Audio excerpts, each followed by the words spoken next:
Vamos então começar. A reunião de hoje é muito importante.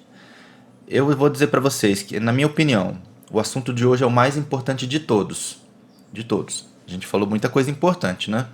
Mas o assunto de hoje ele é mais importante do que todos os outros, porque é o fundamento.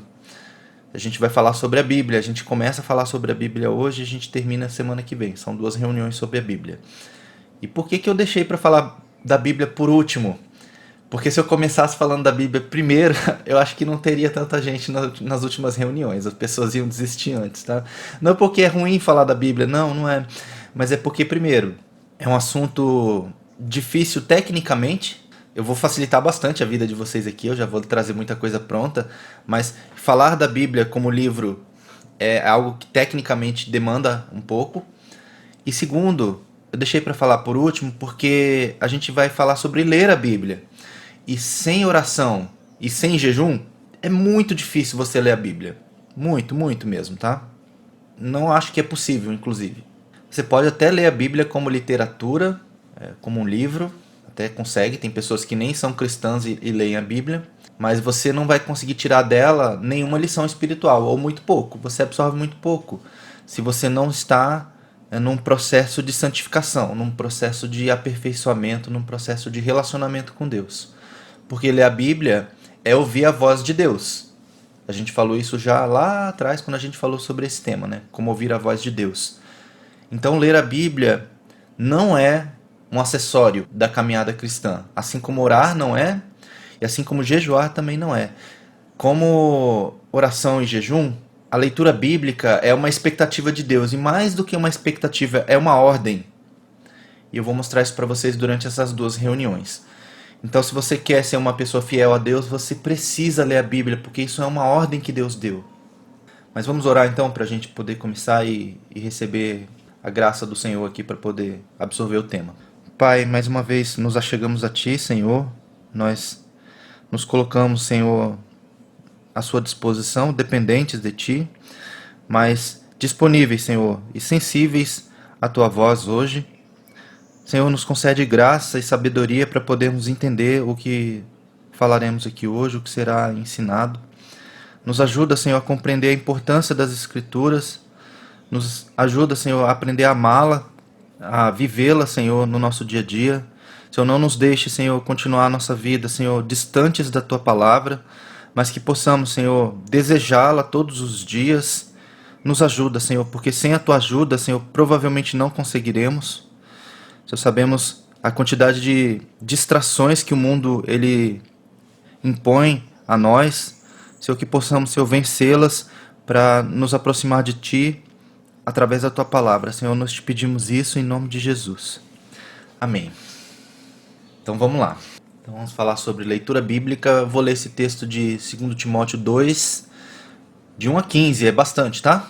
Mas para vocês verem o texto dentro do contexto, tá? Eu podia pegar só um versículo aqui, mas eu vou pegar o texto dentro do contexto. Isso é Paulo falando para Timóteo. Portanto, você, meu filho, fortifique-se na graça que há em Cristo Jesus. E as coisas que me ouviu dizer na presença de muitas testemunhas, confie a homens fiéis que sejam também capazes de ensinar a outros. Suporte comigo os sofrimentos como bom soldado de Cristo Jesus. Nenhum soldado se deixa envolver pelos negócios da vida civil, já que deseja agradar aquele que o alistou. Olha o alerta que Paulo dá.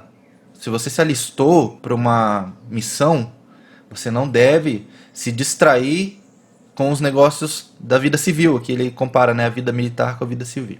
Continuando. Semelhantemente, nenhum atleta é coroado como vencedor se não competir de acordo com as regras. O lavrador, que trabalha arduamente, deve ser o primeiro a participar dos frutos da colheita. Reflita no que estou dizendo, pois o Senhor lhe dará entendimento em tudo. Lembre-se de Jesus Cristo, ressuscitado dos mortos, descendente de Davi, conforme o meu evangelho, pelo qual sofro a ponto de estar preso como criminoso. Contudo, a palavra de Deus não está presa, por isso tudo suporto por causa dos eleitos, para que também eles alcancem a salvação que está em Cristo Jesus com glória eterna. Esta palavra é digna de confiança. Se morremos com ele também viveremos. Se perseveramos, com ele também reinaremos. Se o negamos, ele também nos negará. Se somos infiéis, ele permanece fiel, pois não pode negar-se a si mesmo. Continue a lembrar essas coisas a todos, advertindo-os solenemente diante de Deus, para que não se envolvam em discussões acerca de palavras. Isso não tem proveito e serve apenas para perverter os ouvintes. Procure apresentar-se a Deus aprovado, como obreiro que não tem do que se envergonhar e que maneja corretamente a palavra da verdade. Eu podia ter lido só esse último versículo aqui, né? A gente não pode ter do que se envergonhar diante de Deus, né? E Paulo, quando ele fala isso, ele fala que manejando corretamente a palavra da verdade é que a gente não se envergonha diante de Deus. Por que eu li todo esse texto aqui? Para vocês verem que Paulo ele tinha alguns conselhos para Timóteo, mas basicamente o que ele estava falando é: nós precisamos viver segundo aquilo que nós pregamos, segundo o Evangelho. Mas não tem como a gente fazer isso sem a gente manejar corretamente a Bíblia, que é a palavra da verdade. E no verso anterior a esse, né, do final aqui, ele fala que é para a gente não se envolver em discussões acerca de palavras, porque isso não tem proveito. Então não adianta a gente também querer ficar discutindo as coisas, ou fazendo as coisas, do ponto de vista espiritual, sem ter um alicerce que é a Bíblia. E a gente às vezes se envolve em discussões com as pessoas, a gente tenta argumentar com as pessoas, mas sem esse alicerce. E a probabilidade maior é que se a gente fizer isso, a gente provavelmente vai fazer o que está escrito aqui. Paulo fala, né, que esse tipo de discussão ele serve apenas para perverter os ouvintes, para confundir ou algo do tipo. Então, gente, nós não podemos viver sem conhecer a Bíblia. Se a gente quer viver uma vida cristã saudável, temos que conhecer a Bíblia. Temos que manejar corretamente a palavra da verdade. Paulo, ali, quando começa esse texto, ele fala sobre o soldado, né? Que Timóteo tinha que se alistar como um soldado. E o soldado daquela época, qual era a arma que o soldado usava? Era a espada. E Paulo, lá em Efésios, ele vai falar sobre a armadura da fé. Ele fala sobre a espada do Espírito, que é a palavra de Deus. E eu não sei se vocês conseguem imaginar isso, mas imagina você sendo um soldado e tendo uma espada para usar e você não ter treinamento para usar essa espada, ou você não ter intimidade com ela, né? Você não ter experiência no uso de uma espada. Provavelmente, no dia que você precisasse usar, você não conseguiria. Você usaria mal, ou você até se machucaria usando essa espada. E tem a ver com esse contexto aqui.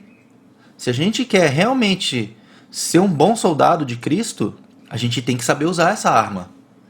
E quando você vai ver a armadura espiritual que Paulo fala lá em Efésios, são só elementos de defesa. É a couraça, é o escudo, é o capacete, são as sandálias, o cinto. São todos aparatos de defesa, com uma exceção.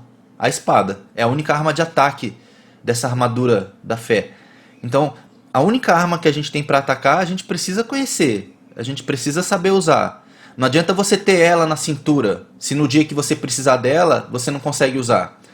E eu falo com bastante tranquilidade isso, porque eu vivi assim, muitos anos.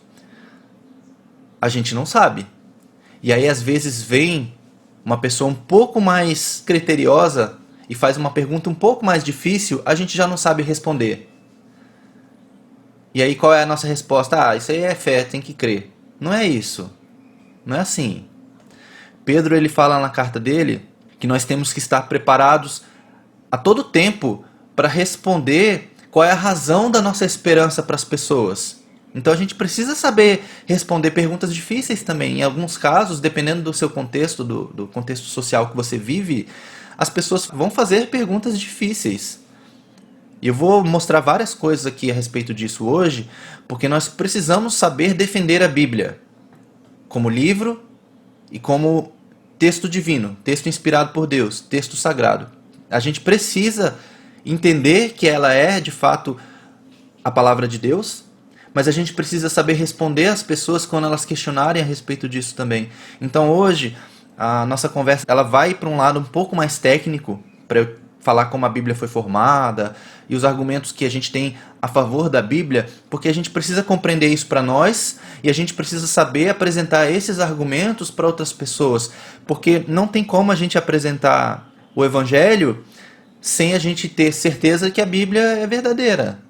Porque a pessoa pode dizer assim, em algum momento, você fala de Jesus aí, mas ninguém nem tem provas que Jesus existiu. É um argumento. A pessoa está argumentando com razão ou sem razão, não importa, é o argumento que ela está usando. E muitas vezes as pessoas, elas vão usar argumentos que não são verdadeiros, mas o fato deles não serem verdadeiros não quer dizer que não sejam argumentos. A gente tem que provar para essas pessoas que elas estão erradas nesse sentido e mostrar que a Bíblia é realmente a palavra de Deus. Então hoje a nossa conversa vai muito nesse sentido. Me perdoem se parecer um pouco técnico demais, mas aguentem firme porque vai fazer sentido, tá bom? Eu vou começar aqui falando da pesquisa e vocês sabem que essa pesquisa aqui, o resultado é terrível, né? Gente, esse aqui não me pega de surpresa mais. Então eu fiz uma pergunta aqui, quantos anos de caminhada cristã você tem? Eu já tinha feito essa pergunta lá atrás, no início, eu fiz de novo aqui porque faz sentido no contexto da nossa reunião de hoje, tá bom? 56% tem mais de 20 anos de caminhada cristã, então não tem ninguém aqui que é novo na fé, né? 17,5% tem mais de 10 anos, então se eu somar quem tem mais de 10 anos com mais de 20, a gente tem 70 e poucos por cento das pessoas são pessoas já com pelo menos 10 anos de caminhada. E eu não sei vocês, com 10 anos de prática em qualquer coisa, a gente deve ficar bom nela, né? Vou dar um exemplo, sei lá, você há 10 anos toca violão, por exemplo. 10 anos tocando violão, se você faz isso com seriedade, você fica bom. Ou, sei lá, trabalhando em culinária, sei lá, você fica um bom cozinheiro com 10 anos de prática, né? As pessoas que já cozinham há muito tempo sabem disso. Conforme você vai praticando, você fica bom. Então, essa pergunta tem esse contexto. Vamos ver se com mais de 10 anos a gente aprendeu alguma coisa. Aí eu perguntei, de 0 a 10, quão importante você considera a Bíblia? A maioria de vocês, quase 90%, diz que é nota 10. Então tudo bem, vocês estão há muito tempo caminhando e todos entendem que a Bíblia é muito, muito importante. Legal. O que você diria sobre a Bíblia, né? Várias coisas boas aqui. A Bíblia é alimento espiritual, é fonte de vida. Vocês concordam com quase tudo que eu coloquei aqui. Legal, muito bom. A Bíblia é a revelação, a Bíblia é a voz de Deus. Muito bom, muito bom. Então, já que a Bíblia é tão importante, nota 10, a gente já caminha há tanto tempo e a Bíblia é tão legal, você já leu a Bíblia toda? Pelo menos uma vez. Uma vez. Em 20 anos, pelo menos uma vez você leu a Bíblia? A maioria diz que não. 81% diz que nunca leu a Bíblia toda. Tudo bem. A Bíblia é um livro grande, né? Eu sei. A gente teve 20 anos para ler, mas tudo bem. Gente, eu não estou falando isso para julgar ninguém. Eu também estava nesse grupo aqui de que mesmo após 20 anos de caminhada eu nunca tinha lido a Bíblia, tá? Não estou acusando vocês sem ter feito parte dessa estatística, não. Eu fiz parte dela. O Novo Testamento, pelo menos, você já leu alguma vez? Não. 65% nunca leu nem o Novo Testamento. E o Antigo Testamento? Mais gente ainda, né? O Antigo Testamento é mais difícil, ele é maior. 82% nunca leu o Antigo Testamento. Pelo menos os 4 evangelhos. São só 4 livros. Não dá nem 100 páginas. 55% nunca leu nem os 4 evangelhos. Aí aqui me preocupa, essa pergunta é nova, não tinha na turma anterior, eu não fiz essa pergunta dos 4 evangelhos. E me preocupou a hora que eu vi, porque, gente, depois de 20 anos de caminhada, como cristãos, eu acho que, no mínimo, a gente tinha que conhecer a história de Jesus. Que são os 4 evangelhos. Talvez, eu não vou fazer essa pergunta, tá? Mas talvez, se eu perguntasse se você já leu pelo menos um dos 4 evangelhos, talvez a gente ainda teria uma boa parcela das pessoas que nunca leu nem um dos evangelhos sequer. E é duro isso, né, gente? Eu vou ser bem franco com vocês, é muito duro. A gente está numa estatística como essa. E não é privilégio do nosso grupo aqui, da mentoria. Se eu fizesse essa pesquisa no Brasil inteiro, no cristianismo de forma geral, a gente teria estatísticas muito parecidas com essa, talvez piores, tá? Ou melhores um pouco, mas não muito. A gente ainda teria muita gente que se diz cristão há sei lá quantos anos e que nunca leu a Bíblia e que nunca leu o Novo Testamento e que nunca leu os 4 evangelhos. Isso é um problema grave, gente. Grave. Muito grave. É muito grave. Nós temos que mudar esse cenário aqui urgentemente. Começando por nós mesmos e depois nós incentivando outras pessoas a lerem, porque não dá para viver uma vida cristã, uma vida espiritual saudável sem ler a Bíblia. É impossível, é impossível. Aí muitos problemas que a gente passa espiritualmente falando, ou até na nossa própria vida, é decorrente da falta da leitura da Bíblia. Porque se a gente só lê, você não precisa ficar interpretando a Bíblia, você não precisa procurar revelação na Bíblia, o que está além da letra, né, como a gente ouve por aí às vezes. Você não precisa nada disso se você só lê o texto. Só lê o texto. Você muda muito, gente. Eu falo porque aconteceu comigo, só lendo o texto, a quantidade de coisas que eu mudei na minha vida. Da forma de pensar, a forma de agir, a forma de decidir, a forma de tratar outras pessoas. Meu Deus, quanta coisa mudou. Isso sem falar no meu próprio relacionamento com Deus, na minha relação com Ele, o quanto que melhorou só de ler o texto. Só de ler o texto. Então leiam a Bíblia, tá, gente? Leiam.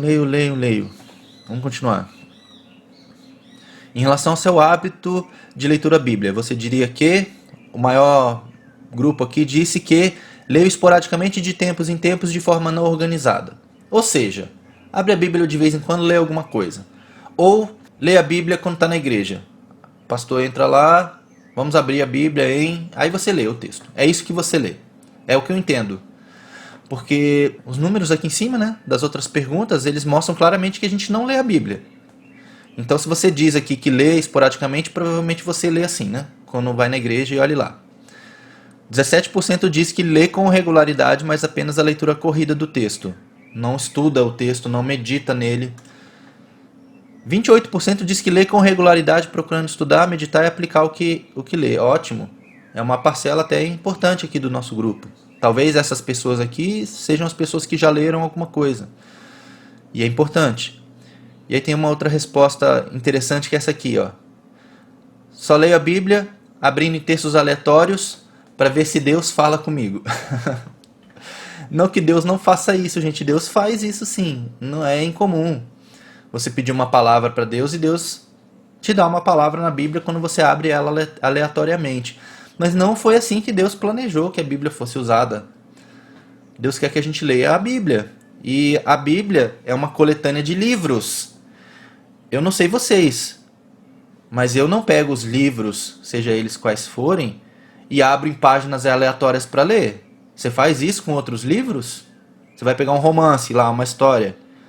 Ah, vou abrir aqui uma página aleatória. Aí você abre na página 183. Aí você lê um parágrafo do livro. Você entende alguma coisa?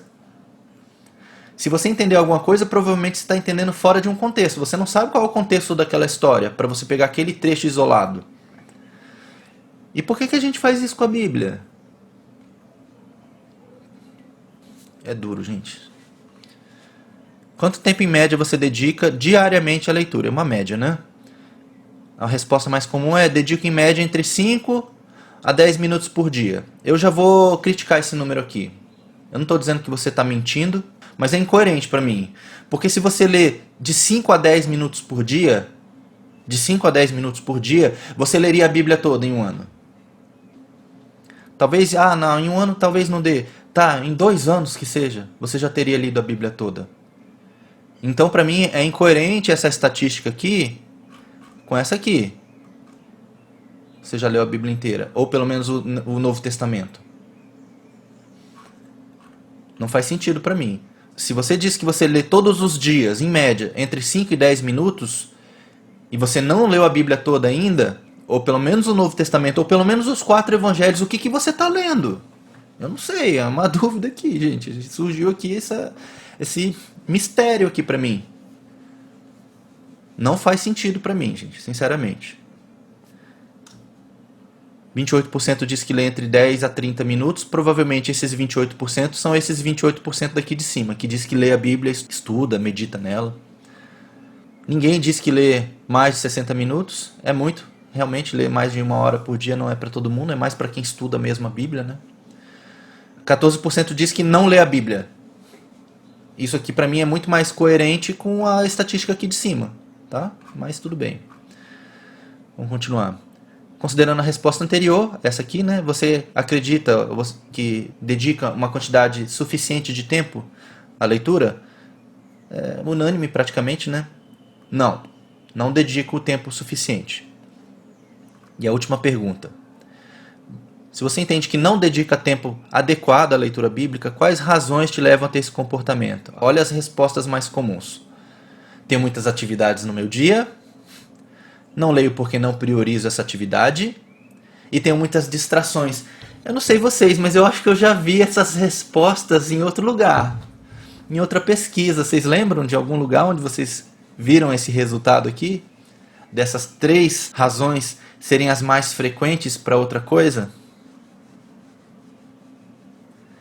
Eu acho que quando a gente perguntou sobre oração, vocês responderam a mesma coisa. Eu não oro porque eu tenho muitas atividades no meu dia. Eu não oro porque eu não priorizo essa atividade. Eu não oro porque meu dia é corrido e eu tenho muitas distrações. Por isso que eu falei, é impossível ler a Bíblia sem orar. Você provavelmente não vai conseguir. Não vai, porque isso é uma batalha. É uma batalha. A Bíblia é um livro difícil de ler? Ele é um livro que tem algumas características, mas por mais difícil que ele seja de ler, isso não pode ser uma desculpa. E vocês não disseram que vocês não leem a Bíblia porque é difícil. Vocês disseram que não leem a Bíblia porque não querem. A verdade é essa, gente. Porque, me perdoem, eu estou sendo duro no discurso, mas é porque eu preciso chacoalhar vocês. Você diz que a Bíblia é nota 10, mas você não prioriza a leitura dela, então não é nota 10. É mentira isso. Se fosse nota 10, você leria. Estou falando alguma coisa muito louca aqui? Se fosse nota 10, você colocaria a Bíblia antes das outras coisas que você faz como prioridade. Você não deixa de comer, você não deixa de trabalhar. Mas deixar de ler a Bíblia tá certo. Deixar de orar também, né? A gente viu esse mesmo cenário. Também tá tudo certo. A gente não pode ficar confortável com isso. E eu quero provocar um desconforto em vocês aqui agora. Se você não lê a Bíblia, você provavelmente não está caminhando com Cristo. Não da forma como deveria. Porque como é que você vai seguir as instruções de Jesus se você não sabe o que ele disse? Aí você fica dependendo de que outra pessoa faça a sua comida para você. Que outra pessoa te alimente. Até quando vai ser assim? Até quando você não vai ser capaz de se alimentar sozinho? E eu não estou dizendo isso que é para você não ir na igreja. Não, não tem nada a ver uma coisa com a outra. Agora, se a pessoa que está lá no púlpito, pregando, se ela está mal preparada, se ela está num dia ruim, você vai ficar sem alimento por causa disso?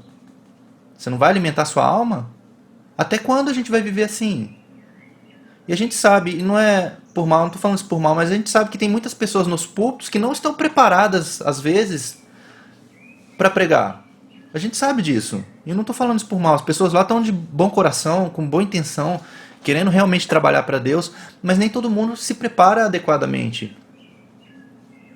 Se não fosse a misericórdia de Deus, a gente teria muito mais problema. E a gente tem muito problema nos púlpitos hoje de pessoas pregando textos fora de contexto, pregando mensagens que não são bíblicas, porque às vezes não estudaram, às vezes ela nem está com uma intenção ruim ali, mas nunca leu a Bíblia. Eu tenho certeza que tem muitos pregadores que pregam, mas nunca leram a Bíblia toda, nunca leram o Novo Testamento, talvez nunca leram nem os 4 evangelhos.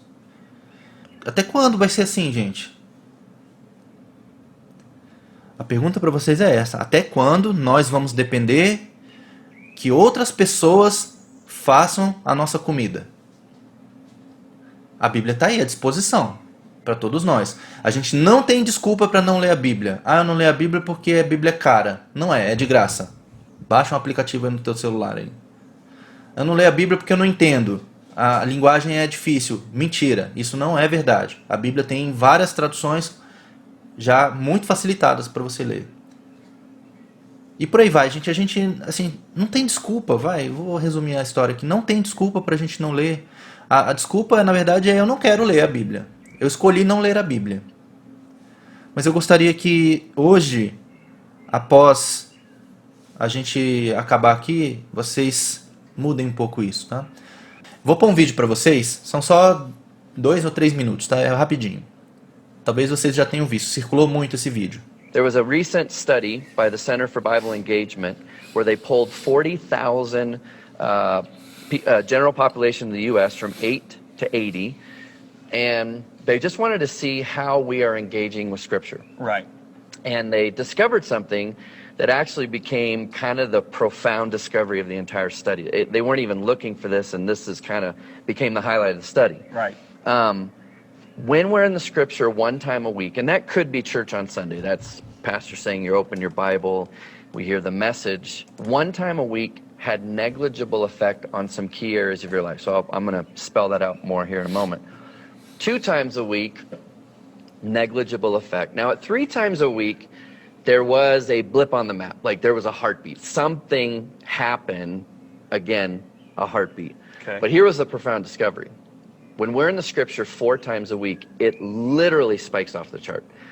You would expect that it'd be 1, 2, I mean, there'd be a gradual incline on the effect and impact that would have in your life, but it was literally 1, 2, 3, 4, something radically happens. Okay, you got my curiosity. To this What extent. kind of behavior is being affected? Feeling lonely drops 30%. Wow. With 4 times a week in the 4 Bible. times a week in the Bible. Okay. Anger issues drop 32%.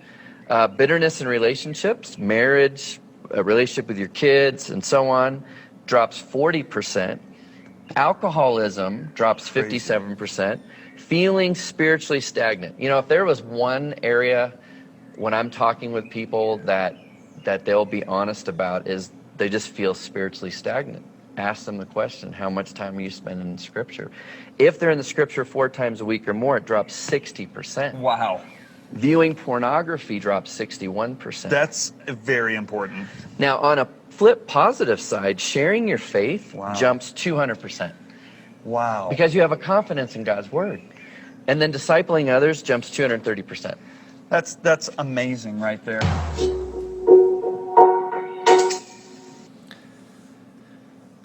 Vou tentar, só para quem não conseguiu ver. Peraí, gente. Vou tentar desenhar na tela aqui. O que ele está dizendo é assim, ó. Se existisse um gráfico, tá? Deixa eu desenhar rapidinho, que vai ficar feio. Não briguem comigo, porque vai ficar feio. Se a gente fosse fazer um gráfico da leitura bíblica, o quanto ela impacta a nossa vida é 1 dia na semana, 2 dias na semana, 3 dias na semana, 4 dias na semana. Aqui, desse lado aqui, é quantas vezes você lê a Bíblia por semana, e desse lado aqui é o impacto que isso gera na sua vida. Se você lê a Bíblia 1 dia por semana, o impacto na sua vida é muito pequeno. Se você lê 2 dias na semana, o impacto na sua vida continua muito pequeno. Se você lê 3 dias na semana, o impacto na sua vida é muito pequeno. Se você lê 4 vezes por semana, o impacto é muito grande. É um gráfico que faria isso aqui, ó, e sobe com tudo. É isso que ele está explicando ali. E aí ele fala ali sobre o quanto cai uma série de problemas. Pornografia, solidão, raiva. E o quanto nós nos sentimos mais confiantes para evangelizar, para compartilhar a nossa fé com as pessoas. Justamente porque, conforme você lê a Bíblia, você compreende melhor o que é o Evangelho e você se sente confiante para levar essa mensagem adiante. Você se sente impelido a levar essa mensagem adiante. Então, gente, precisamos ler, gente. Só ler. Esse é meu apelo para vocês, tá? Vou falar agora sobre a Bíblia como livro. E vai ser um pouco técnico, tá? Eu avisei isso antes, mas eu tenho certeza que é válido para todos que estão aqui, tá? O que a gente vai falar. Então, a primeira coisa, que é um fato importante, e que talvez você não saiba, é que a Bíblia não foi escrita com capítulos e versículos. Isso foi acrescentado depois de muito tempo.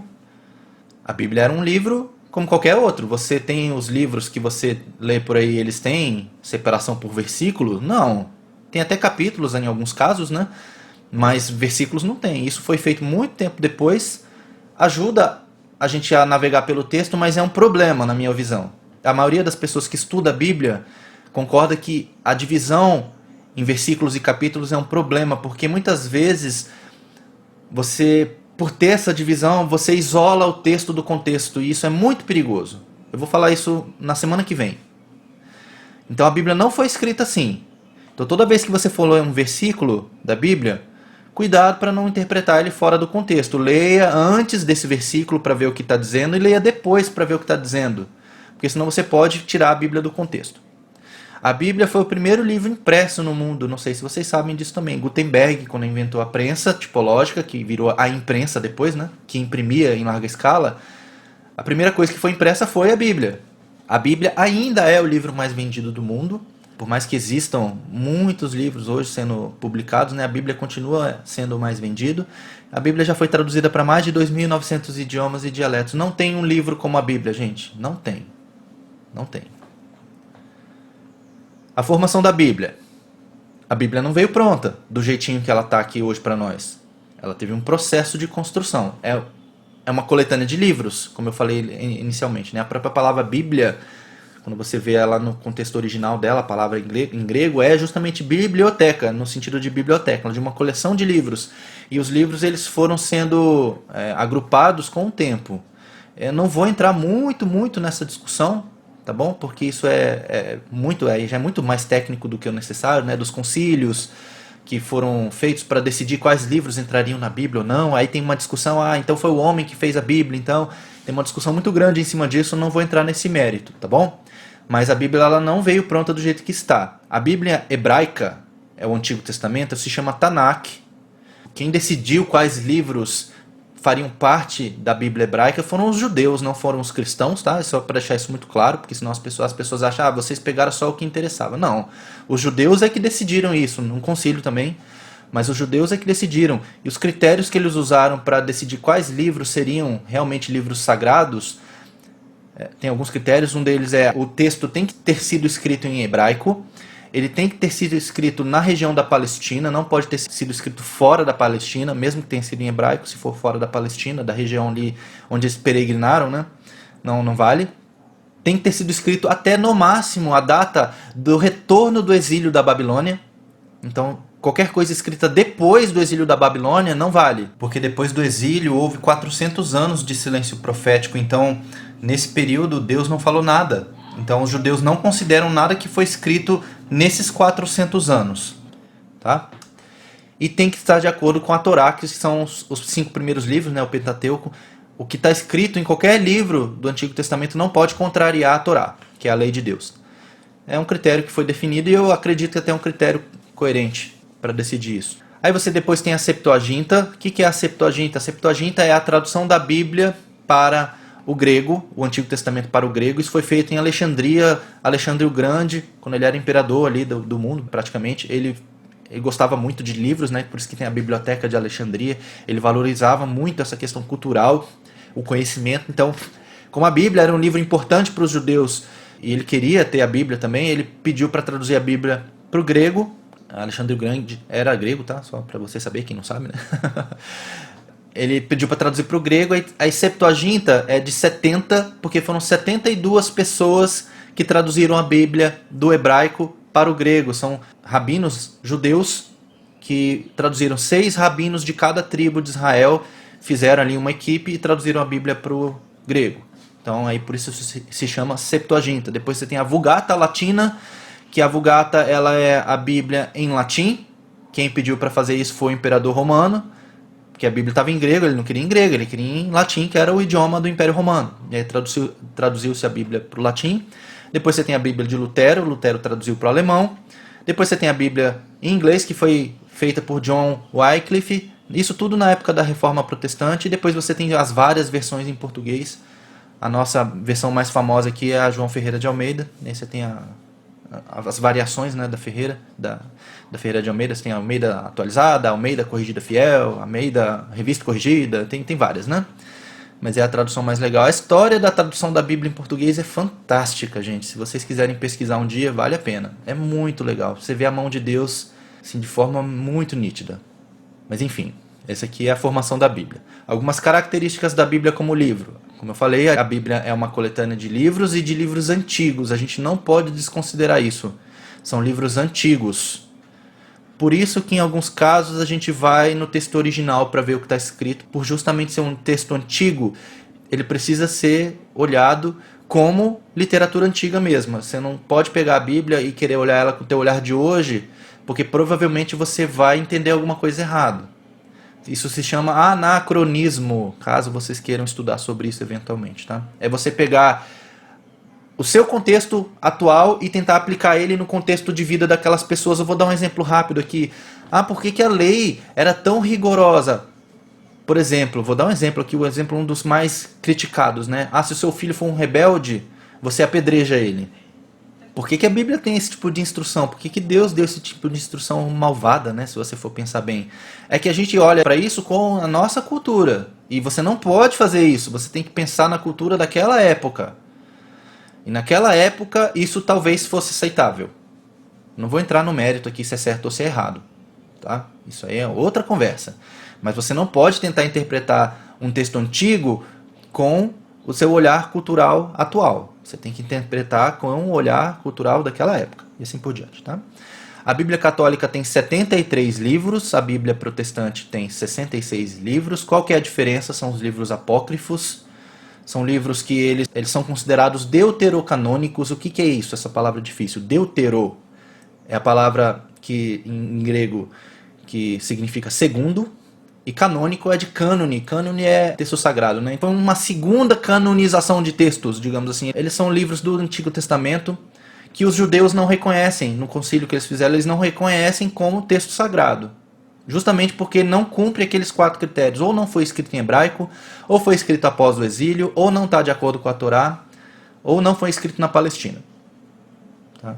Eles têm a sua validade histórica, algumas coisas. Existem alguns erros históricos no livro, tem uma série de coisas ali. Eu não vou entrar nesse mérito, tá? Porque eu não quero criticar aqui os livros apócrifos. A Bíblia tem 40 autores diferentes, de todos os níveis sociais. Você tem reis, por exemplo, o rei Davi, o rei Salomão, escreveu textos que estão na Bíblia. Você tem pastores, alguns profetas eram pastores, você tem pescadores, você tem ministros de estado, você tem funcionários públicos, enfim, você tem uma gama bem variada de pessoas que escreveu a Bíblia. Mas mesmo assim, sendo pessoas com nível cultural muito diferente, com contexto social muito diferente, a Bíblia, como eu acabei de falar, ela preserva uma harmonia textual muito grande. Você não vê um texto contradizendo o outro, mesmo sendo textos que estavam muitos anos distantes um dos outros, você não vê conflito entre os textos. Aí alguém pode dizer assim, mas então esse texto foi combinado. Não tinha como ser combinado, porque as pessoas estavam fisicamente muito distantes e em épocas diferentes. Então, por exemplo, Daniel escreveu os livros dele lá na Babilônia. E, sei lá, Esdras escreveu os livros dele em Jerusalém, com uma diferença de mais de 100 anos de distância entre um e outro. E quando você compara os textos, você vê muita coerência. Você vê o profeta Ezequiel e as profecias de Daniel, tem muita coisa coerente. Eles eram pessoas que não se conheceram. Não existia internet naquela época, né, gente? Então, você começa a olhar para essas coisas e você vai vendo como que pode um texto com tanta variedade de autores preservar uma harmonia textual tão grande. É incrível. O Antigo Testamento foi escrito entre 1500 a.C. até 450 a.C., que foi a data dos últimos escritos. Quem escreveu os últimos textos do Antigo Testamento foi Esdras. Mencionei ele aqui agora não por acaso. Quando voltou do exílio da Babilônia, Esdras escreveu o livro dele e as crônicas. Tá? Primeira e segunda crônicas. A gente acha que primeiro e segundo reis e primeiro e segundo crônicas é quase o mesmo livro. Não é. São livros muito diferentes. Muito. Um dia desse qualquer eu explico isso para vocês, quem quiser. O texto foi escrito praticamente todo em hebraico. Tem um pouquinho de aramaico. O Novo Testamento foi escrito entre 45 depois de Cristo até 90 depois de Cristo. O primeiro escrito do Novo Testamento foi o Evangelho de Marcos, é o que se acredita. Eu não tem uma datação precisa, mas foi basicamente nessa época, 45 depois de Cristo. E o último escrito do Novo Testamento não é o livro do Apocalipse, tá? Para quem não sabe, a gente acha que é o Apocalipse porque é o último livro da Bíblia, mas não foi o último livro escrito, tá bom? A gente acha que João, o apóstolo, morreu na ilha de Patmos. Ele não morreu na ilha de Patmos. Ele ficou lá, exilado por um tempo, mas depois ele voltou. E ele foi lá para Éfeso, que era onde era a cidade onde ele morava, e lá ele escreveu o Evangelho de João, e depois escreveu as suas 3 epístolas. Então esses foram os últimos livros escritos, né, na cronologia do Novo Testamento. Quando você lê o Evangelho de João, você vê ele dando spoilers da história no meio da história. Então ele escreveu depois que já tinha passado muita coisa, né? E o Novo Testamento foi inteiro escrito em um grego chamado koiné, que era o grego popular, não era o grego acadêmico. São fatos aqui, tá? Aí agora coisas importantes. São técnicas também, mas são muito importantes para a gente entender que a Bíblia de fato é a palavra de Deus. Então, por que a gente acredita que a Bíblia é um texto de inspiração divina? Além do que eu já mencionei, da harmonia textual e tudo mais, o texto não se contradiz. Você não vai achar uma passagem da Bíblia que contradiz outra. Mesmo tendo sido escrita em épocas diferentes, em um cenário cultural diferente, em social diferente, por pessoas diferentes, você não vê o texto se contradizendo. Existem até algumas coisas que são aparentes contradições. Mas quando você estuda melhor, você vê que na verdade não são contradições. São perspectivas diferentes do mesmo fato. E aí pessoas olhando para a mesma cena, elas vão ver coisas diferentes. Mas não quer dizer que elas estão se contradizendo. O próprio texto ele afirma ser de procedência divina, por exemplo, quando diz assim, assim diz o Senhor. E aí, alguma coisa. Isso é uma evidência interna da inspiração divina do próprio texto, né? Lá em 2 Pedro, no capítulo 1, do verso 20 e 21, diz assim, ó, antes de mais nada, saibam que nenhuma profecia da Escritura, e aí a palavra Escritura aqui está fazendo referência ao Antigo Testamento, né? Nenhuma profecia da Escritura provém de interpretação pessoal, pois jamais a profecia teve origem na vontade humana, mas homens falaram da parte de Deus, impelidos pelo Espírito Santo. Então existem evidências internas no próprio texto de que é um texto sagrado. Então os autores, eles falam, esse texto aqui é sagrado. Deus foi que disse isso. Ah, mas isso aí é um argumento circular, né? Ele diz que é sagrado porque ele diz que é sagrado, né? Fica nesse argumento circular. A gente tem evidências externas também da própria Bíblia para mostrar que ela é, de fato, inspirada por Deus. Os personagens bíblicos citam a própria Bíblia. Jesus citou o Antigo Testamento várias vezes. Os apóstolos citam o Antigo Testamento várias vezes. A historicidade da Bíblia é uma evidência externa. Muitos fatos, lugares, pessoas que são mencionadas na Bíblia de fato existiram, na época em que existiram, no contexto em que existiram, os impérios que se sucederam, os reis, as cidades, as construções. A gente tem N evidências arqueológicas que o texto bíblico é verdadeiro. Então, se a gente consegue provar que o texto é verdadeiro e o texto diz que é sagrado, então você consegue provar que o texto é sagrado.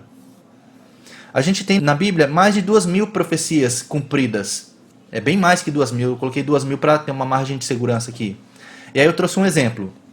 Lá em Daniel 2, a gente tem o sonho de Nabucodonosor. Não sei se vocês já viram essa história, mas é bem interessante, vale a pena ler depois. Nabucodonosor era o rei da Babilônia, ele teve um sonho, ele esqueceu o sonho, e aí ele intimou os sábios ali a dizerem para ele qual era o sonho e qual era a interpretação. Então ele queria que alguém lembrasse para ele qual era o sonho dele. Olha que loucura, né? Eu não lembro meu sonho, então eu quero que você me diga o que eu sonhei e ainda me diga a interpretação. Enfim, teve lá um ultimato para os sábios. Daniel foi lá, orou a Deus, Deus mostrou qual era o sonho e mostrou a interpretação. Então quando você vai ler o texto de Daniel 2, você vê as duas coisas, tanto o relato do sonho quanto a interpretação. E veja como é preciso. Daniel viu que Nabucodonosor tinha sonhado com uma estátua, que tinha várias partes, a cabeça de ouro, o peito de prata e assim por diante. E aí, na interpretação do sonho, ele falou assim, rei, a estátua são os reinos e cada mudança de material é uma mudança de reino. Então o primeiro reino é o seu, o babilônico, depois vai vir um reino inferior ao seu, que vai ser o peito de prata, e depois desse reino vai vir um outro reino inferior a ele, que aí é o Império Grego, Macedônico aqui, depois desse vai vir um império inferior a esse, que é o Império Romano. Daniel previu isso com precisão. Ele só não deu as datas, mas a sequência, ele acertou tudo. E olha só que interessante, inclusive ele falou que o Império Romano seria um império que são as pernas, e são duas pernas. E o Império Romano, lá em 146 a.C., foi quando ele começou, ele era um império muito grande, né? Não dá para ver direito no mapinha aqui, mas um império que abrangeu aqui a Europa toda, partes da Ásia e partes da África, então era um império muito grande, maior do que os outros. Mas lá em 395 d.C., o império se dividiu em dois. O imperador Diocleciano, ele primeiro, lá no ano 300 mais ou menos, ele dividiu a administração imperial em duas metades, era um império só, mas ainda ele dividiu a administração do império em duas partes.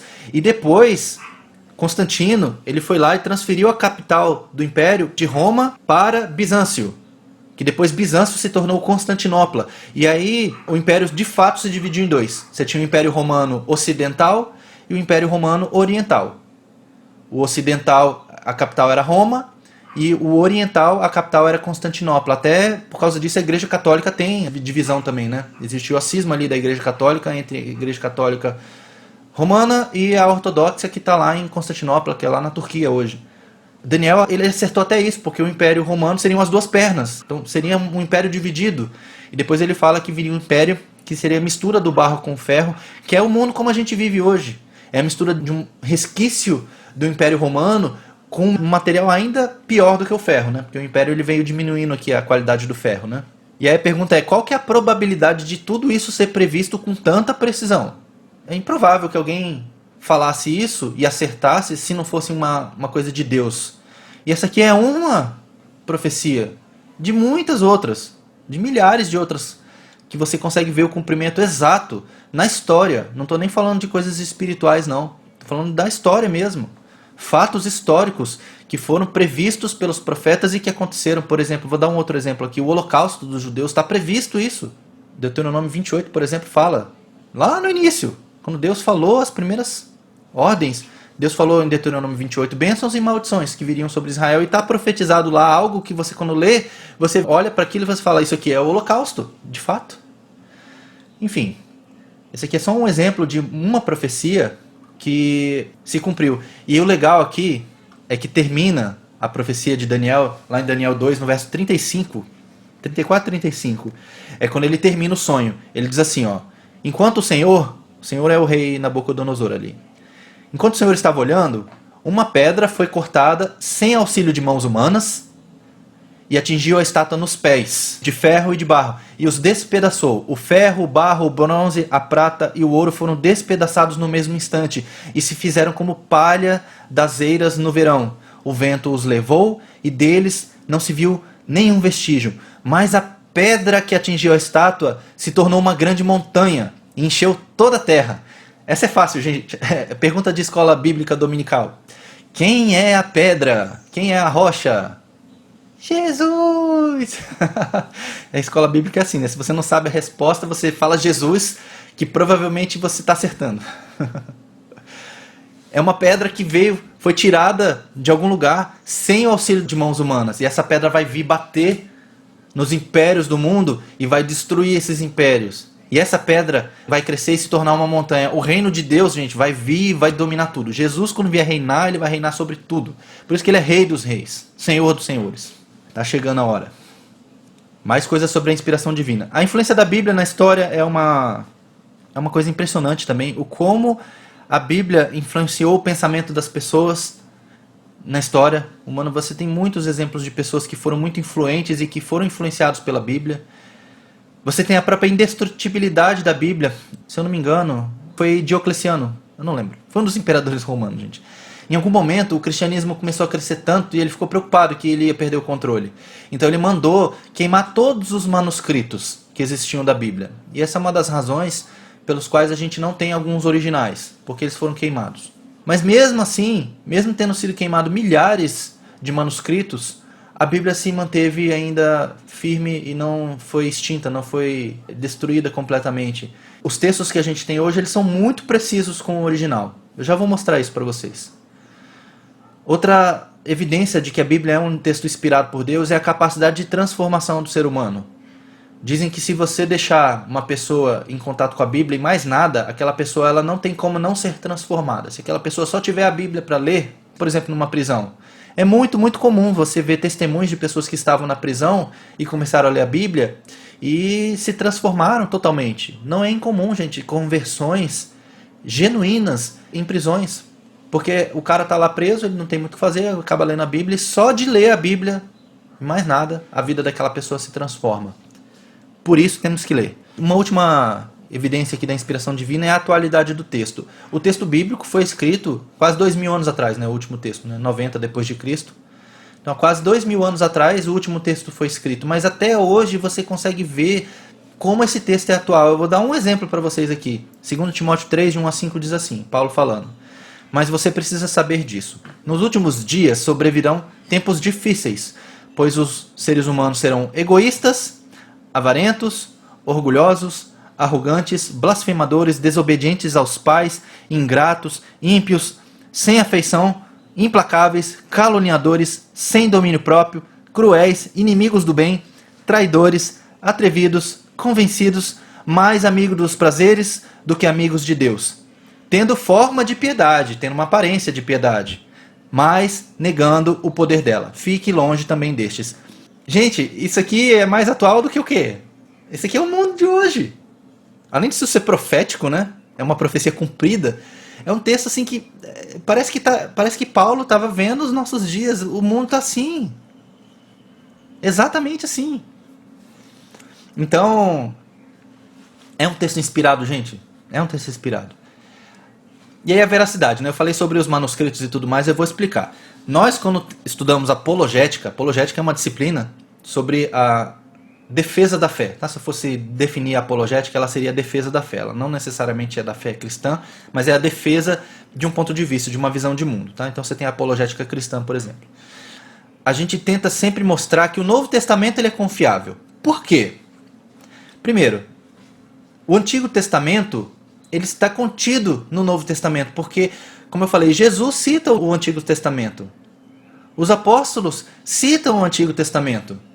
Então, se o que os apóstolos que estão no Novo Testamento falaram é verdade, e eles falam que o Antigo Testamento é verdade, então, por consequência, se você prova que o Novo é verdadeiro, o Antigo, por consequência, é verdadeiro também. Não sei se vocês compreenderam a lógica. O Novo fala do Antigo, dizendo que o Antigo é verdadeiro. Se eu provar que o Novo é verdadeiro, então o Antigo é verdadeiro também. Então, primeiro, a gente começa preocupado no Novo Testamento por causa disso. Segundo, porque o Novo Testamento é onde Jesus está. Se o Novo Testamento é verdade e ele fala sobre Jesus, então Jesus é verdadeiro, existiu. Terceiro, porque o Novo Testamento fala da ressurreição.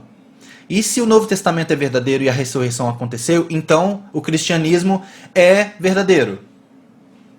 E aí a gente provando que o Novo Testamento é verdadeiro, a gente entende então que, de fato, o que nós fazemos é a verdade. O que nós acreditamos é a verdade. O que nós vivemos é a verdade. Então a gente se dedica muito a entender por que o Novo Testamento é confiável. Por que aqueles textos que estão ali são verdadeiros. Porque a partir deles você tem a comprovação de todo o resto da Bíblia.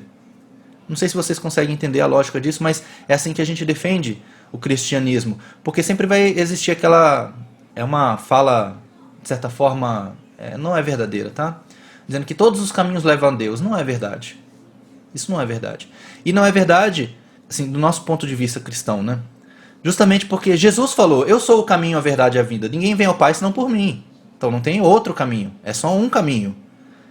Mas e Jesus falou a verdade? Jesus era verdadeiro? Jesus ressuscitou? A gente precisa compreender isso. Existe muita literatura sobre isso. Existem livros específicos só mostrando provas científicas de que a ressurreição aconteceu.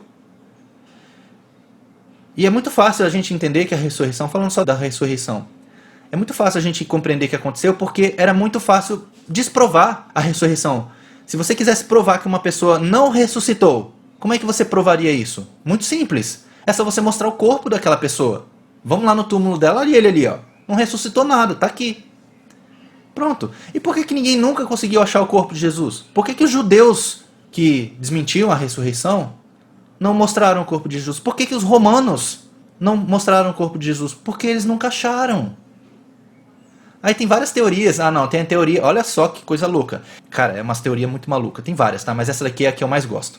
A teoria do delírio coletivo. Que todos os apóstolos tiveram o mesmo delírio de que viram Jesus.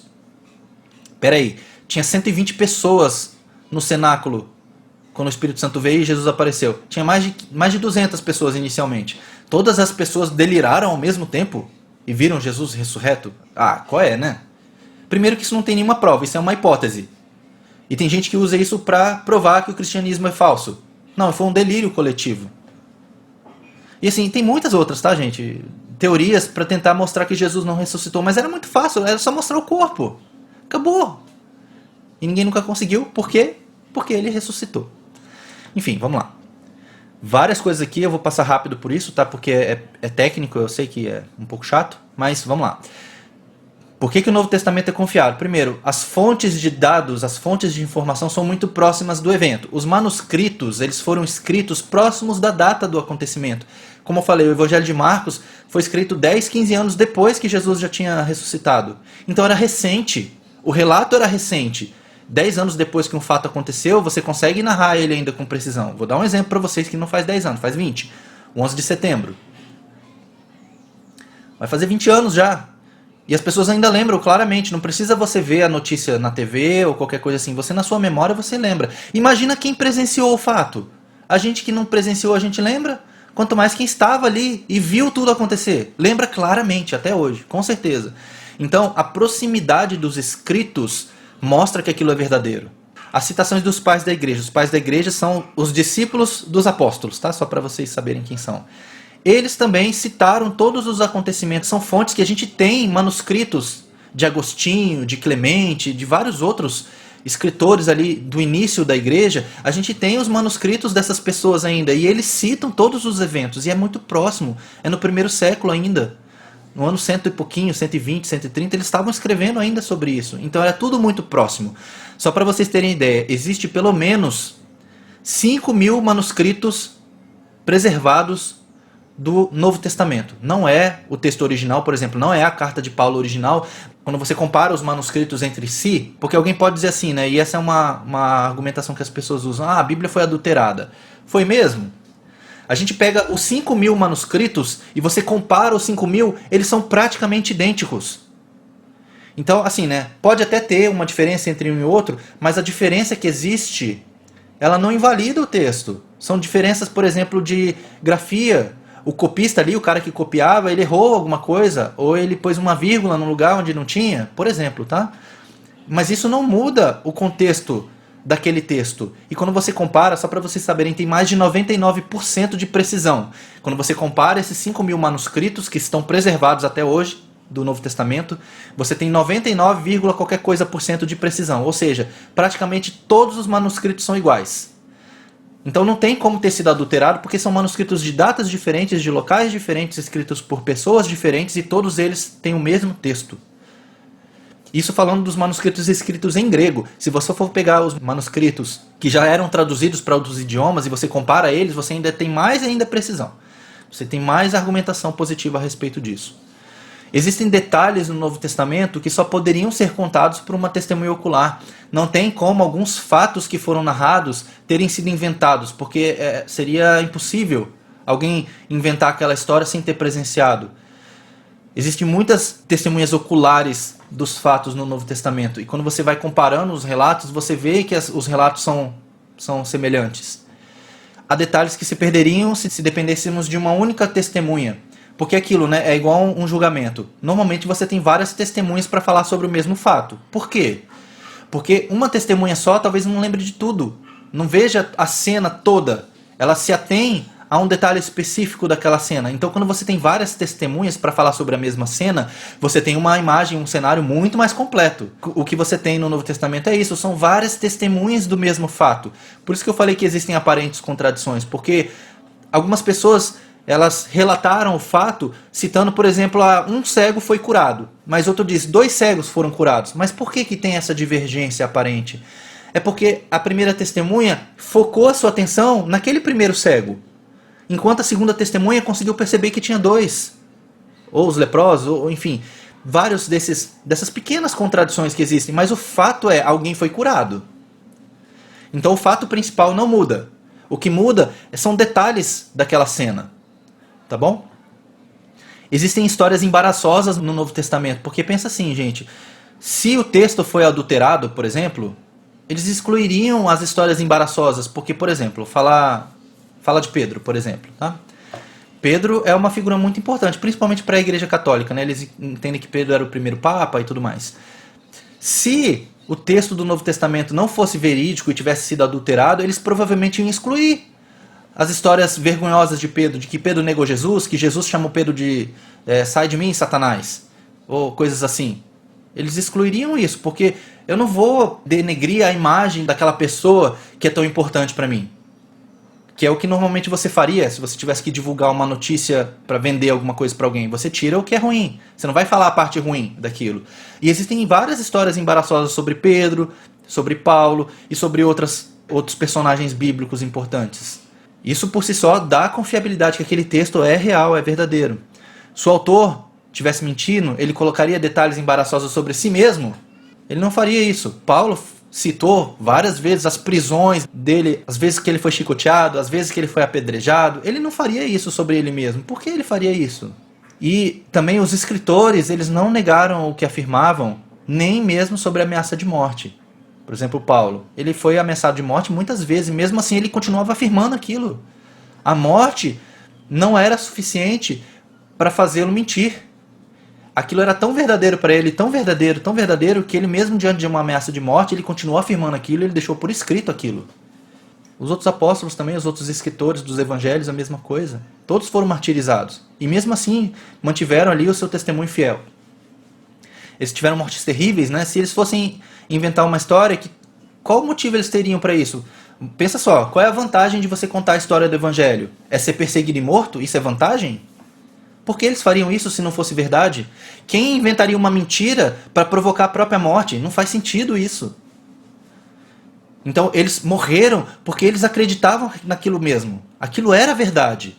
Eles não podiam negar que tinham visto Jesus, que Jesus tinha ressuscitado. Mesmo diante das arenas, do martírio, da perseguição, eles mantiveram o testemunho deles, não mudaram de ideia, digamos assim. Eles continuaram insistindo, não, Jesus é rei, Jesus é Deus, Jesus morreu e Jesus ressuscitou. Ah, mas você vai morrer, então mata. Porque eu não posso negar. É verdade, eu não posso negar. Eu escrevi aqui, né? Todos os escritores foram martirizados. Que benefício tiveram por abandonar o judaísmo e se converter? Porque eram todos judeus. Todos os escritores do Novo Testamento eram judeus. Porque eles abandonariam a religião que eles tinham, que eles acreditavam ser a verdade, mudariam a crença deles e de bônus ainda morreriam por isso. Não faz sentido se fosse mentira. Outras coisas. Existem muitas confirmações históricas e arqueológicas sobre fatos do Novo Testamento. Então, por exemplo, existem 84 fatos históricos do livro de Atos. Só no livro de Atos você vai ver nome de lugares, rotas marítimas, nome de pessoas, nome de reis, as leis que eram citadas. Você tem 84 confirmações históricas de que aquilo tudo era verdade. A gente não está falando aqui de crença, é baseado na fé. Não, é histórico, é arqueológico. No Evangelho de João você tem 60 dessas confirmações históricas de fatos, lugares, pessoas, tempos e movimentos, leis e costumes. Todos eles comprovados arqueologicamente. Você não tem isso de literatura antiga nenhuma. Nenhuma. Existem pelo menos 30 fatos históricos confirmados por fontes não cristãs da época. Porque, não, mas essas pessoas são todas cristãs, não vale. Não, a gente tem fontes não cristãs, autores que deixaram seus escritos comprovando os acontecimentos do Novo Testamento em fontes que não são cristãs, não tem um objetivo de vender a fé cristã. Então são muitos argumentos ali técnicos, arqueológicos, históricos a favor do Novo Testamento. Existem escritores não cristãos que citaram Jesus. O mais famoso é Flávio Josefo. Ele era um judeu que ele se tornou ali, digamos assim, empregado do Império Romano. Ele é um historiador judeu que se aliou aos romanos para fugir da morte e tudo mais.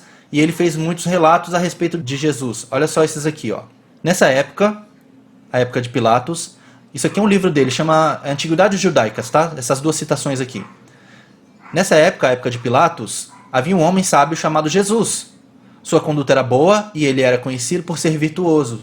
Muitos judeus e de outras nações tornaram-se seus discípulos. Pilatos condenou-o à crucificação e à morte, mas aqueles que se tornaram seus discípulos não abandonaram seu discipulado. Antes, relataram que Jesus havia reaparecido 3 dias depois de sua crucificação e que estava vivo. Por causa disso, ele talvez fosse o Messias, sobre quem os profetas contaram maravilhas. Lembre-se que Flávio Josefo era judeu, então ele conhecia a profecia, ele conhecia o Antigo Testamento, ele conhecia os costumes judaicos, ele conhecia tudo isso. E ele citando aqui Jesus como Messias. Obviamente ele não cria que Jesus era o Messias, mas ele viu as pessoas relatando sobre isso. Outro, Festo está morto e Albino está a caminho. Festo era o rei. Assim ele, Ananos, o sumo sacerdote, reuniu o sinédrio dos juízes e trouxe diante deles o irmão de Jesus, que era chamado Cristo, cujo nome era Tiago. Tiago, o escritor, não Tiago apóstolo, tá? O Tiago, o escritor da carta de Tiago, que era irmão de Jesus. Alguns outros, ou alguns de seus companheiros, quando haviam formulado uma acusação contra eles, como transgressores da lei, ele os entregou para que fossem apedrejados. Então aqui Flávio Josefo citando Jesus e citando Tiago, duas pessoas que estão no Novo Testamento. Incluindo Flávio Josefo, existem 10 outros escritores não cristãos conhecidos que mencionam Jesus num período de até 150 anos depois de sua morte. Então é recente essas pessoas falando de Jesus. Tá bom?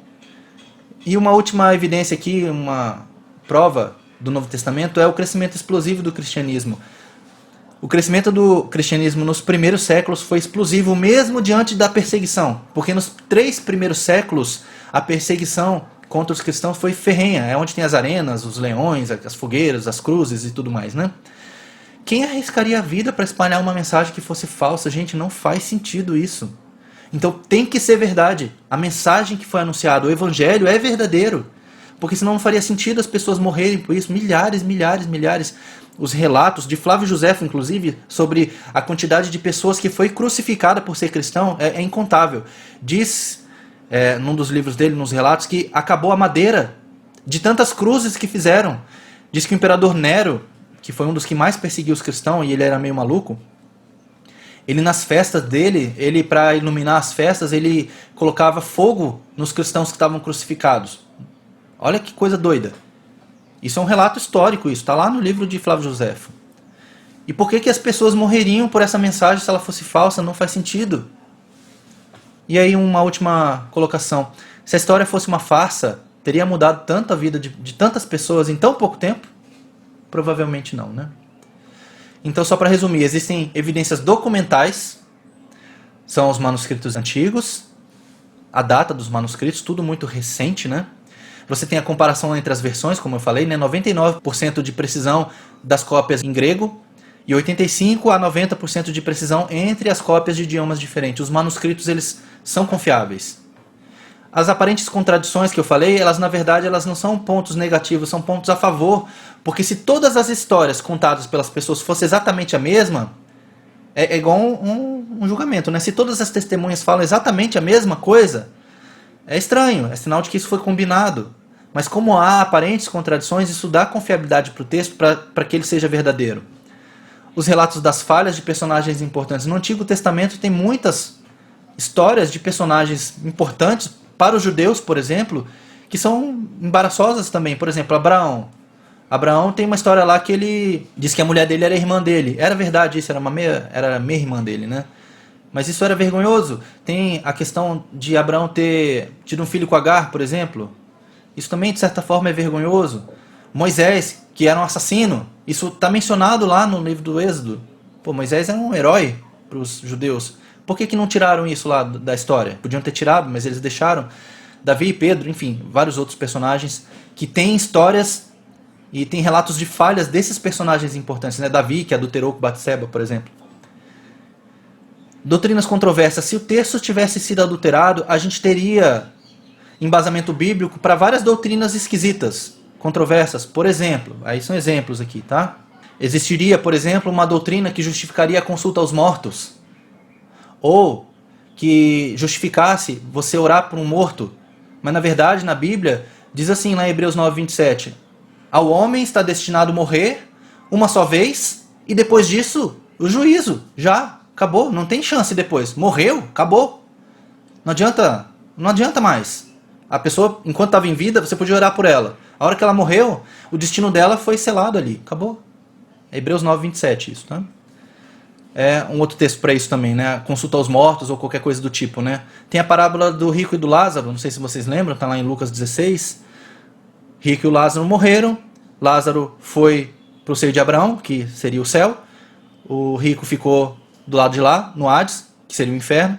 E ele conversando com Abraão, Abraão, me tira daqui. Abraão fala, não posso tirar daqui, tem um abismo. Então manda que Lázaro volte e avise os meus irmãos para que eles não venham parar aqui. Então não tem essa de voltar, ou de contar uma história, ou de você perguntar alguma coisa para um morto. Não tem. Morreu, Acabou, seu destino está selado. É o que a Bíblia diz. Então a gente teria, por exemplo, se a gente quisesse justificar isso, a gente teria um texto na Bíblia dizendo, não, você pode, sim, orar pelos mortos, ou você pode consultar os mortos. Na verdade, você tem vários textos contrários a isso, né? Como eu falei, a Bíblia não pode se contradizer, a palavra de Deus. Outras doutrinas, as indulgências, paga para ser salvo, paga para tirar alguém do inferno, paga para não sei o quê, como aconteceu muito na história, né? E por aí vai. Existiria vários textos para justificar isso, e não existe. Então a Bíblia não foi adulterada. E a gente tem os manuscritos do Mar Morto. Isso aqui é a cartada final. Não sei se vocês sabem a história, mas os manuscritos do Mar Morto eles foram descobertos no fim da década de 40. Um beduíno lá, um pastor de ovelhas lá, de cabras, estava lá no deserto lá, e aí a ovelha dele se perdeu, ou a cabra dele se perdeu, e aí ele achou que a cabra tinha entrado dentro de uma caverna. Para ele não entrar na caverna sem saber o que tinha dentro, ele jogou uma pedra lá dentro. E aí quando ele jogou a pedra que ele jogou acertou um vaso. Ele ouviu o barulho do vaso quebrando, aí ele foi lá ver. E o que tinha lá? Centenas de manuscritos. Muitos manuscritos muito antigos. Os manuscritos eles datam de 200 a.C. até 70 depois de Cristo. Então tinha coisa do Antigo Testamento e tinha coisa do Novo Testamento nesses manuscritos. Eles estavam dentro de jarros, né? O jarro preserva o manuscrito. Então eram manuscritos em boas condições. Por exemplo, você tem praticamente todos os livros do Antigo Testamento nos manuscritos do Mar Morto. Todos. Com exceção do livro de Esther. Então você tem um trecho de Gênesis, você tem um trecho do Êxodo, você tem um trecho de Samuel, dos Reis, de Isaías. O livro de Isaías inteiro foi achado nos manuscritos. Exatamente como a gente tem hoje. Exatamente como a gente tem hoje. A gente tem, inclusive, um fragmento do Evangelho de Mateus, que foi datado do ano 68. Então, no ano 68 já tinha sido escrito o Evangelho de Mateus. 30 anos, pelo menos 30 anos depois de Jesus, Mateus já tinha escrito o Evangelho dele. Então você tem uma evidência documental, um documento original, mostrando que aquele texto que a gente tem na Bíblia é o mesmo texto que tinha no manuscrito. Então, o manuscrito do Mar Morto foi uma descoberta muito importante mesmo, tá? E aí tem várias outras citações feitas em textos antigos não cristãos a respeito da Bíblia. E aí agora, só pra gente finalizar, eu sei que já está acabando, mas são algumas coisas bem interessantes agora, só para mostrar como a Bíblia é um texto divino. Toda a Bíblia aponta sempre para uma mesma direção, eu falei isso semana passada. Toda a Bíblia aponta para Jesus e para o plano de redenção. Esse é o tema central, em toda a Bíblia. Então, em toda a Bíblia você tem Jesus. Não vou ler tudo isso aqui, obviamente, depois vocês podem pegar isso aqui no PDF, mas em todos os livros da Bíblia você vê Jesus. Tá? E aí tem aqui todas as referências para vocês. E aí a gente tem em Gênesis 5 um negócio muito bonito. Eu já publiquei esse vídeo desse texto aqui, talvez você já tenha visto. Mas em Gênesis 5 tem uma genealogia, e genealogia é uma coisa meio chata, né? Que fulano gerou fulano, que gerou ciclano, e assim por diante, né?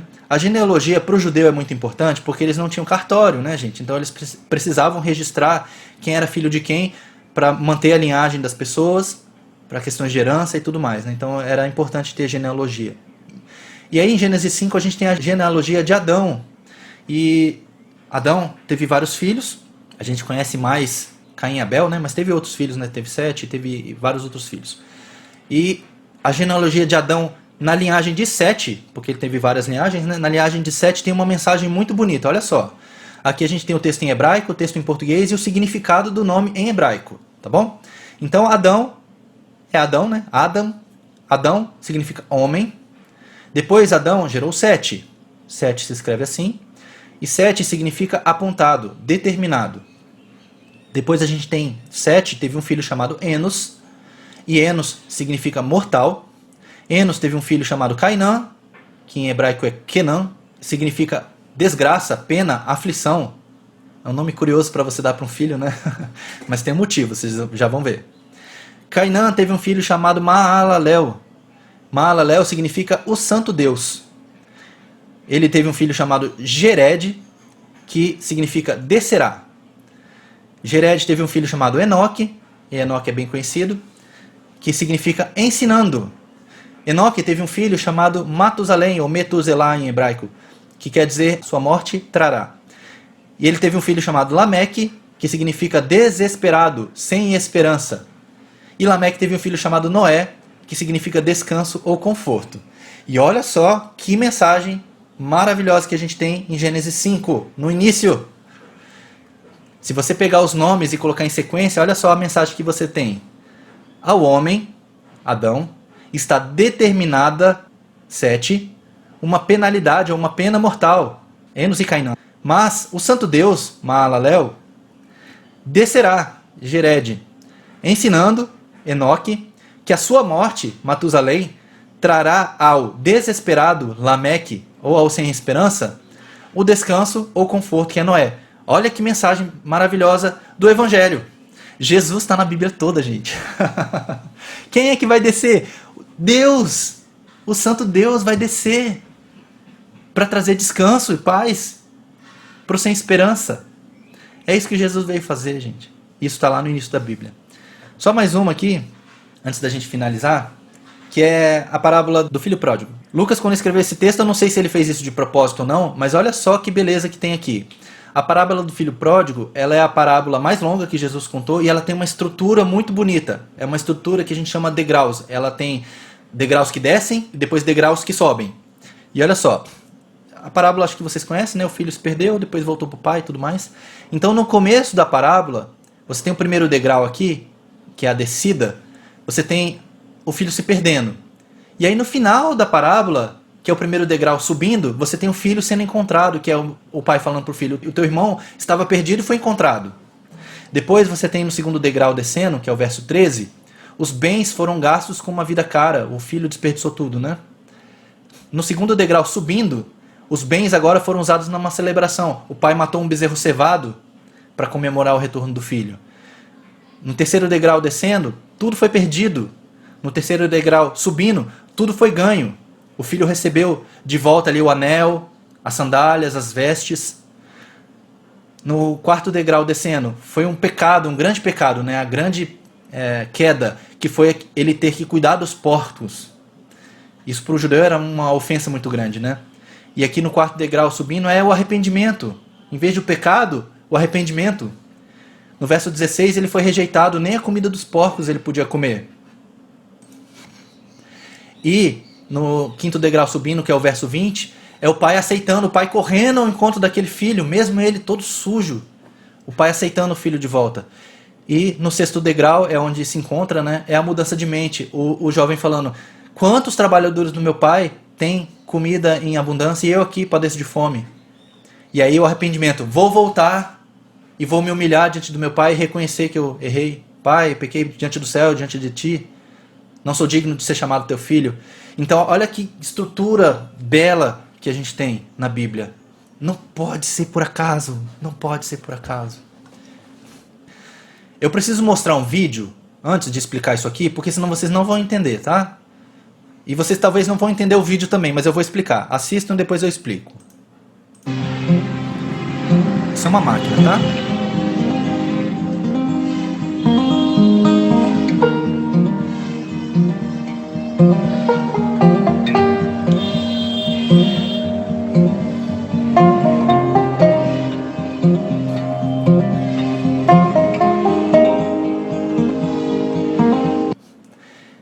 Não sei se vocês perceberam. É um tubo de plástico isso. Não sei se vocês conseguem ouvir o barulho no fundo, isso é uma fábrica. Esse equipamento ele se chama polariscópio. Por que esse negócio se chama polariscópio? Porque existe uma coisa chamada luz polarizada. Não vou tentar explicar isso para vocês, isso é coisa de física. Quem gosta de física pode pesquisar. Mas a luz, como a gente enxerga, a luz do sol, a luz da lâmpada, é uma luz que ela oscila, é uma onda que ela oscila em todas as direções. A luz polarizada não, ela vai sempre numa mesma direção. Então normalmente você passa a luz por um filtro, quando a luz passa por esse filtro, ela vai toda vibrando, é uma vibração, né, uma onda, ela vai vibrando sempre na mesma direção. E quando a luz polarizada entra em contato com a superfície de algum objeto que reflete luz, ou que permite que a luz passe por ele, aquele objeto começa a mostrar algumas coisas que o olho não vê. Então isso que vocês estão vendo aqui é o tubo de plástico passando pela luz polarizada. Então você consegue ver algumas coisas que você normalmente não veria. Isso é usado na indústria, por exemplo, para ver se o plástico está com algum defeito. E é muito usado no segmento de gemologia. Gemologia é quem estuda as pedras preciosas. E olha só que coisa fantástica, gente. Fantástica. Isso aqui é coisa de Deus mesmo. Não tem como, gente. Eu fico impressionado com essas coisas. Quando você lê Apocalipse 21, 18 a 20, você está vendo o relato da cidade celestial, da Nova Jerusalém. E no verso 18 fala como o muro da cidade ele vai ser enfeitado. Olha só, o muro, a muralha, é feita de jaspe e a cidade é de ouro puro, semelhante ao vidro límpido. Os alicerces da muralha da cidade estão enfeitados de todo tipo de pedras preciosas. Então os alicerces da muralha estão enfeitados. O primeiro alicerce é de jaspe, o segundo é de safira, o terceiro é de calcedônia, o quarto de esmeralda, o quinto de sardônio, o sexto de sárdio, o sétimo de crisólito, o oitavo de berilo, o nono de topázio, o décimo de crisópraso, o 11º de jacinto e o 12º de ametista. Tá, o que isso tem a ver? É só depois que você entende esse negócio da luz polarizada. Quando você joga a luz polarizada sobre essas pedras aqui, você vê essas cores aqui. Olha que legal, né? Mas não é isso que é interessante. O interessante é o seguinte. Existem, hoje, né, se considera que existem 28 pedras que são consideradas preciosas. Só que algumas pedras, quando você joga a luz polarizada sobre elas, elas não transmitem, elas não refletem luz. A luz, ela penetra, a luz polarizada penetra e não reflete nada. Isso é chamado, tá? Isso é técnico, tá? Mas só para vocês entenderem, é chamado de uma pedra isotrópica. Ela não é influenciada pela luz. E existem pedras que são anisotrópicas, que são essas aqui, por exemplo. Que quando a luz polarizada penetra nela, ela reflete várias cores diferentes. E os gemologistas, eles usam isso para ver a pureza da pedra, por exemplo. Um diamante, por exemplo. O diamante, ele não reflete luz. Quando você joga luz polarizada nele, ele simplesmente fica preto. Ele fica escuro. Não acontece nada com ele. E Deus escolheu, para enfeitar a cidade dele, só pedras que refletem luz, ou seja, pedras que são anisotrópicas. Não tinha como João saber disso, gente. No ano 90, não tinha essas coisas. João, ele não escolheu isso aqui para escrever à toa. Deus inspirou ele a escolher essas pedras, porque essas pedras aqui representam aquilo que Deus é. Porque Deus é luz, e quando a luz de Deus bate nas coisas, reflete muitas outras coisas maravilhosas. E por que Deus não colocou aqui rubi, por exemplo, diamante? Porque são pedras que não refletem luz nenhuma. E Deus quer a cidade dele bem enfeitada, porque quando a luz dele bater na cidade, vai refletir essas cores aqui. Cara, isso é muito, muito legal.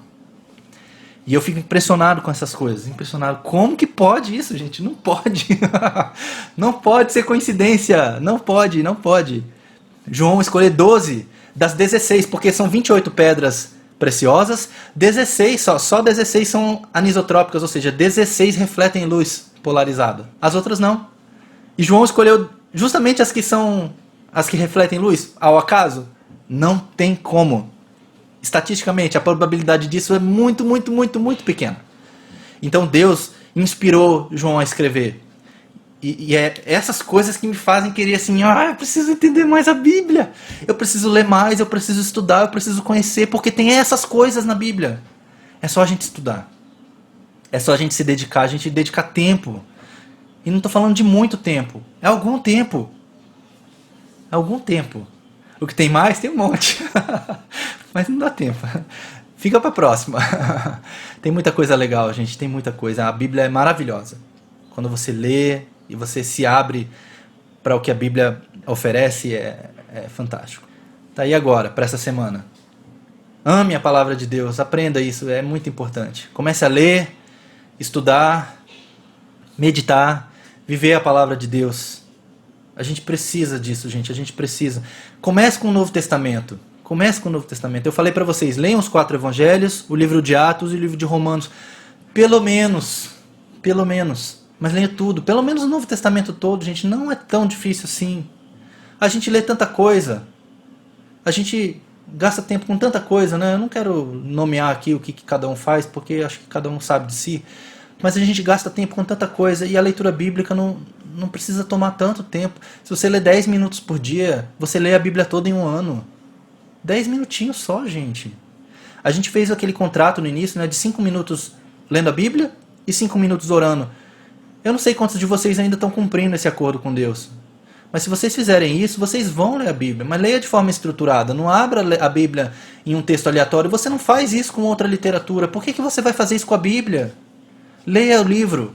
A Bíblia são vários livros, então pegue um livro e leia o livro. Aí depois você lê outro.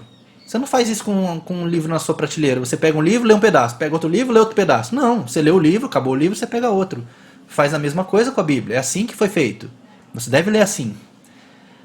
Comece com uma tradução mais simples. Se o teu problema são as palavras, vós sois, eis que, mandar-vos-ei. Se o problema é a forma como o texto está escrito, leia uma versão mais fácil de ler. Leia a Nova Tradução na Linguagem de Hoje, por exemplo. É bem fácil de ler, não tem nenhuma palavra difícil. Ah, mas aí não é o texto exato, igual o grego e o hebraico.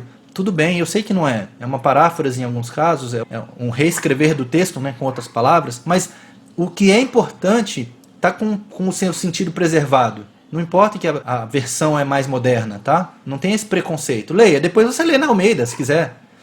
Não fique procurando revelações na hora de você ler. Ah, o que isso quer dizer além do que está escrito? Não, o que está escrito é o que está escrito. Leia. E aquilo que está escrito por si só, ele vai trazer para você um crescimento espiritual que você nem imagina. Essas coisas que eu mostrei para vocês, que estão, entre aspas, escondidas no texto, é um segundo momento, que vai exigir de você dedicação, estudo. Mas o próprio texto corrido já é suficiente para transformar a sua vida.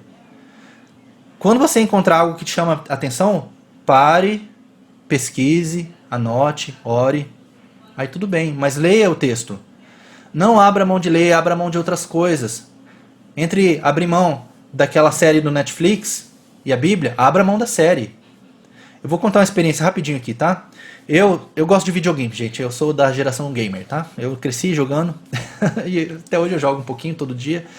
E eu tinha uma desculpa pra mim. Que eu chegava do trabalho, a primeira coisa que eu fazia era jogar alguma coisa. E a minha desculpa é, eu preciso desestressar, eu preciso esvaziar a minha cabeça. E um dia, Deus me confrontou, ele falou assim, por que você não descansa em mim, a sua mente? E aquilo veio assim, como um soco na cara. E a partir desse dia eu mudei.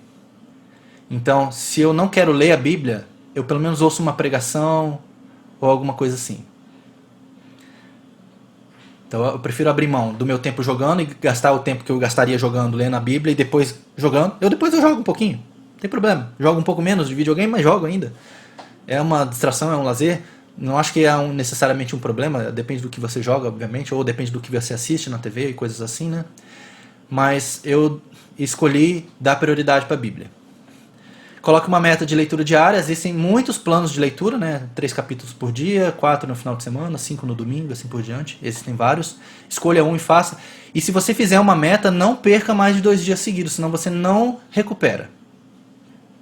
Gente, é isso. Desculpa, de novo, passei do tempo, eu vou parar de pedir desculpas já. Eu vou já deixar as desculpas pedidas já antecipadamente, tá, gente? Porque a gente está chegando no final da mentoria. E eu preciso falar algumas coisas e eu preciso falar. Me perdoem, tá? Se eu passar do tempo nas próximas semanas também. Mas é porque o final é muito denso mesmo, é muito importante.